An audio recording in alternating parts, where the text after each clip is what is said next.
5 seconds.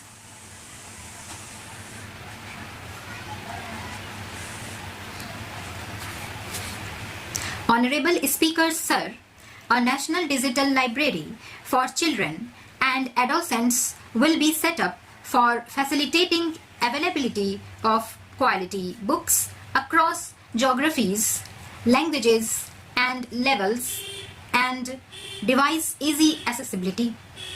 States will be encouraged to set up physical libraries for them at panchayat and ward levels and provide infrastructure for accessing the National Digital Library resources. Additionally, to build a culture of reading and to make up for pandemic time learning loss, the National Book Trust, Children's Book Trust, and other sources will be encouraged to provide and replenish non-circular titles in regional languages and English to these physical libraries. Collaboration with NGOs that work in literacy will also be a part of this initiative. To inculcate financial literacy, financial sector regulators and organizations will be encouraged to provide age-appropriate reading material to these libraries.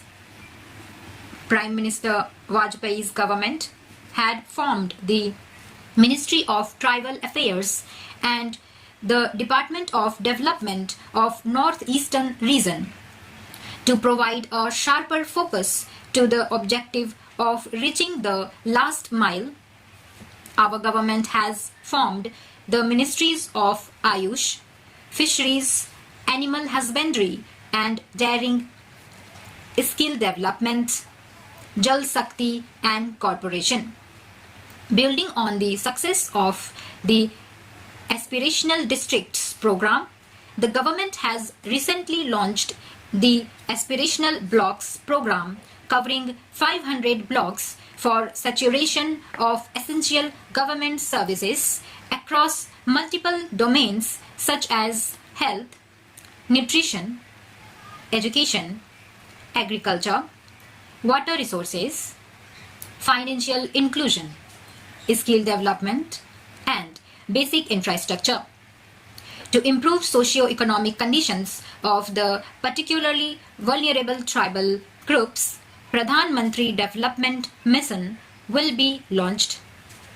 This will saturate families and habitations with basic facilities such as safe housing, clean drinking water, and sanitation, improved access to education, health and nutrition, road and telecom connectivity, and sustainable livelihood opportunities. An amount of rupees 15,000 crore will be made available to implement the mission in the next 3 years under the Development Action Plan for the Scheduled Tribes. The outlay for PM Awas Yojana is being enhanced by 66% to over rupees 79,000 crore. Investments in infrastructure and productive capacity have a large multiplier impact on growth and employment. After the subdued period of the pandemic, private investments are growing again.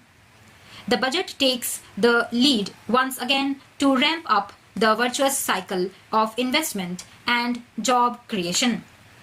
Capital investment outlay is being increased steeply for the third year in a row by 33%. The direct capital investment by the centre is complemented by the provision made for creation of capital assets through grants in aid to states. The effective capital expenditure of the centre is budgeted at rupees 13.7 lakh crore, which will be 4.5% of GDP. I have decided to continue the 50-year interest-free loan to state governments for 1 more year to spur investment in infrastructure and to incentivize them for complementary policy actions with a significantly enhanced outlay of rupees 1.3 lakh crore. The newly established Infrastructure Finance Secretariat will assist all stakeholders for more private investment in infrastructure, including railways, roads, urban infrastructure, and power, which are predominantly dependent on public resources. The harmonized master list of infrastructure will be reviewed by an expert committee for recommending the classification and financing framework suitable for Amrit Kal.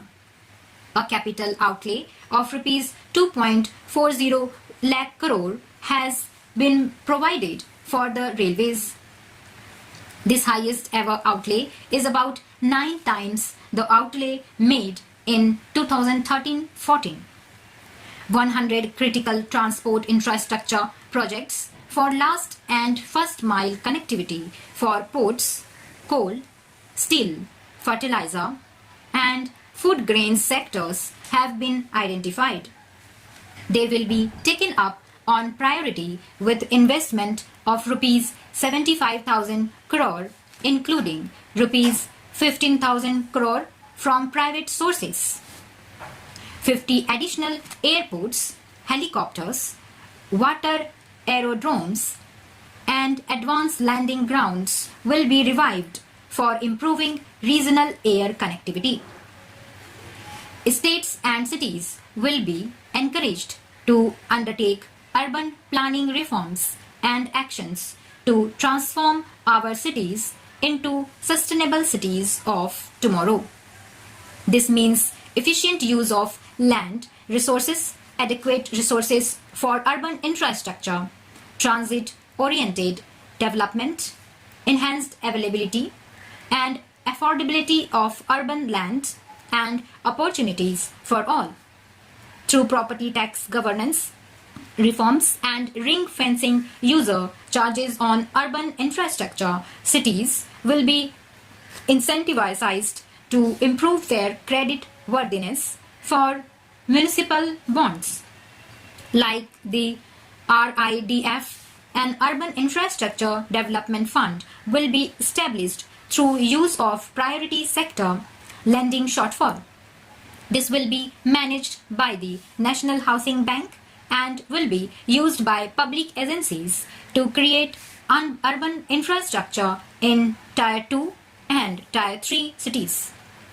States will be encouraged to leverage resources from the grants of the 15th Finance Encouraged